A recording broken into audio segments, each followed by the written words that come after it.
Hey guys, and welcome to a brand new video to the channel. So this was a video I was going to do on Thursday, but the update post got delayed. So today we're going to be looking at the Heist and Thieving level increase, the new skilling bringing 120 Thieving into the game. Now, we did a post earlier in the week on how I would train Thieving if you had some time left in double XP. I know it's a little bit late, but if you haven't seen it, the video will be in the corner and in the description as well as some other videos I think you guys will enjoy. We do have Escaping Free to Play, which is going to finish in the next day or two. I'm not sure what day I'm going to upload it on. So if you aren't caught up with that, we have been doing some episodes throughout the week. Go and check them out. And if you're brand new to the channel, please make sure to hit that subscription button and like the video because it really helps me out and it helps my videos to be seen by more and more people. So Heist is going to be the new way to train Thieving, and Thieving is going to be increased to 120. So they said in the post earlier in the year that because they had so much to add into Thieving, they were going to go straight to 120 instead of 110. This is the first true skill which has been increased straight away to 120 in a long while, because I think they've really thought this update through and they've really sort of put in the content which needs to happen for this as well. And also backtracked a little bit and improved some of the older spots and sort of amended a couple of drop tables as well. So sit back and relax and we'll get through it now. So we need to grab your stethoscope and your finest sneaking attire because Heist will drop on Monday, November 24th. So they are bringing in new stalls, pickpockets, overhauled chest system and core changes to the thieving system, as well as getting to 120. Heist is a brand new skilling challenge based minigame. It's a lot more active. It looks very similar if you have played the 07 game to Sepulchre, which is going to be very interactive, very on the ball, and should reward you quite a lot more because of how interactive it is. So the basis to Heist is that you're going to infiltrate secure facilities and escape with treasure. We're going to sharpen skills with revamped chest, a mid-intensity training method that rewards you with XP and valuable items, and discover new opportunities for fresh pickpocketing targets and new stalls to pilfer from. The new stalls I'm really interested in because they're going to be in Darkmere and also Buisness as well, which could bring different drops. I'm really interested to see if they can bring in some different sort of rewards and stuff. So the basis of Heist is that you're going to go through a bank vault, sneak past guards, traps, rifling through lockboxes to go and get rewards. An active skill method you'll get for infiltrating a secure facility, using your cunning and guile to outsmart guards and avoid deadly traps. This is going to really encase the base of the thieving skill. You're really going to have to understand stuff, really be on the ball as well. You won't be solely alone on your kappa. Heist are designed as a solo together experience.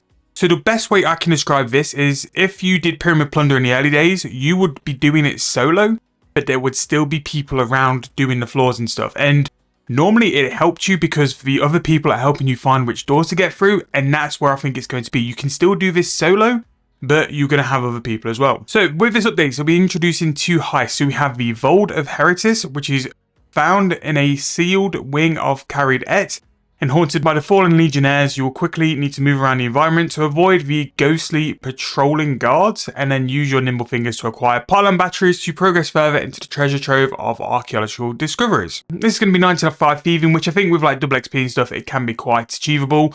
And looking at the pictures for this, it looks very, very good. I mean, this dig site as well, I think once you've got the colours and you've got the legions, it is so nice and so well designed. The fact we're using them for something other than archaeology is a massive win in my opinion, because they've got such good lore behind the archaeology dig sites. They are very nice. And then the other one is going to be called the Arsarin Arsenal, which can be found on Anachronia, towards the southeast where you'll find the Dragonkin storehouse as well. So when these are classed as dangerous, dying in here counts as a regular death for any hardcore Iron Man. Make sure that you are well prepared with food and stuff if you're going to go and be doing this on day of release. And if you think you're going to be troubled, make sure to cut that trip short. So the Arsenal is going to require 108 thieving, so that's going to be pretty good. Quite well spaced between the two, and I imagine that the Arsenal is going to be something where you're going to go from 108 to 120-ish. It'd be really interesting to see what the XP rates are for these as well, because if for being like interactive and stuff, they're really worth doing for thieving, it's going to change how you would approach thieving as well, because especially like if you're looking at 99 onwards, having a bit of variety is good as well. So once you access these facilities, you'll come across things like chests and safes, which you can go and thieve. When you enter a heist, Liara, the Thieving Guild's associate business representative, provides you with a bag to store your stolen goods. Outside each heist entrance is where she'll stay, ready for you to go and then sell the items to them. So it's nice that they're incorporating the Thieving Guild as well. Whenever you slip up, you'll lose a proportion of your reward, whether that's getting caught by the guards or getting hit by traps. Your goal is to deliver as much loot as possible at the end of a heist for the biggest payout. You can hold up to 500 points of loot, but each heist contains more than that, especially once you've unlocked all the safe and chests. So a few mistakes are manageable, which is nice. It doesn't mean you have to be absolutely perfect at each heist you're going to do. You'll always walk away with something, since the final chest always rewards a solid chunk of loot on its own, but for maximum profit, keep your pockets full and avoid getting caught. So while Lyra will be supplying the majority of the general rewards from the heist, there are some unique items that you can find at the end of the run that you get to keep all for yourself. In the Vault of Herodotus, you may find a Gloomfire bow, which is going to be a Dark and Twisted tier 90 bow from the Shadow Realm. The special attack is Shadowfall, which fires arrows into your foe, marking them to be struck by shadows. And again, I think these items are going to be, and I don't want to curse it nice and early, but they're going to be finality weapons, because what they talk about the most is the special attacks. And a tier 90 item's a tier 90 item no matter what you pick. It's the special attacks which make them different, but they do look fantastic, I would say that. This staff as well, the Legatus Ember Staff, an ominous staff which is marked for office. The imposing tier 90 staff will have a very powerful special attack called the Last Command, and you know that's going to be some form of like insane damage. The Millionaire's Death Mask, why making such strange names? But this is going to be a Necromancy Helm, and a powerful Necromancy Helm as well, which is very nice really, because Necromancy's been around for like a year and a half, and apart from the first Necromancy stuff which was of release, and the new ring as well, we've got the Occultist ring, nothing's really been released in terms of like Necromancy arms, so really interesting to see that. So Asteron's Arsenal is going to give you the Varanus's Mercy, a vicious tier 90 dagger, swift and deadly in its strikes with exceptional speed and ferocity. The final Flurry special attack is to quickly strike your target 3 times with increasing critical damage. We have a Nodon Spike Harness, which is going to go into your ammo slot as well, which will give you some form of buff. So while Heist is the big star of the show in terms of the 120 Thieving update, they wanted to add that new NPCs are here to be pickpocketed, stores to steal from, and chests have been updated. They have focused heavily on the mid-game, which is really, really nice.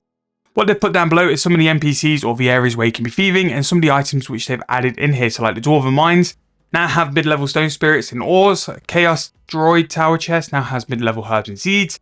And yeah, pretty decent to be fair. There's a couple, especially like further down, we have City of Chest, which is ritual components, Dark Mire Chest, Blood Runes, Death Runes, Congealed Blood, and Razriel's City Chest is Necro Runes as well. So really interested to see like what that will be for XP.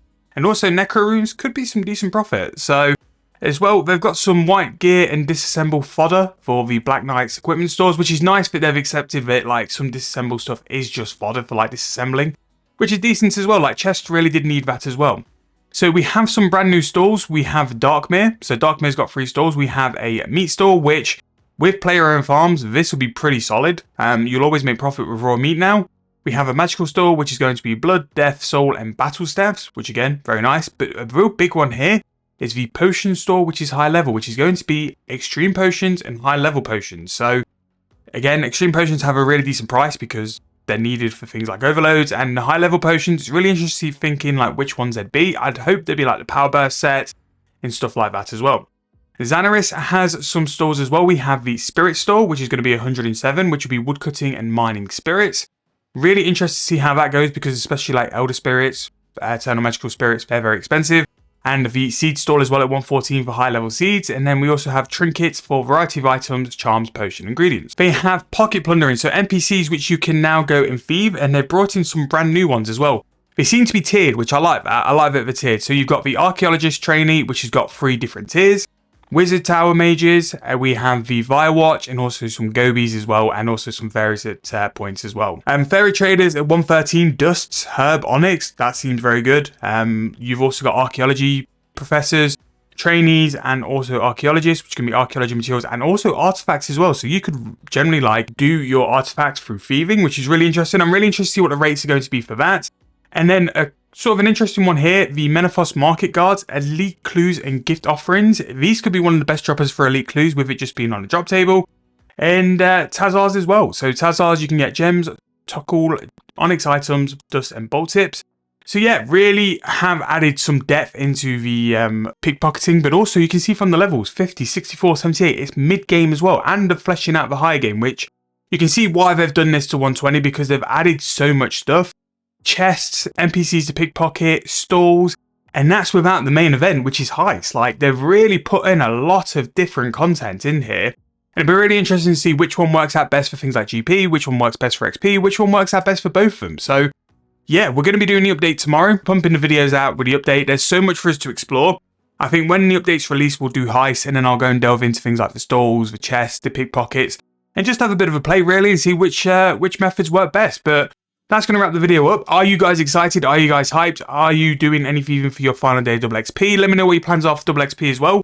How's it gone? How's it gone compared to what you were hoping for? And I'll be doing a video a little bit later on about things I invest in off the back of double XP. Normally I'd do it a little bit earlier, but we are where we are because of the videos which have been released for this week. But I hope you guys enjoyed. Hope you guys are looking to 120 thieving. Subscribe to the channel. We'll be pumping out the videos tomorrow for you guys.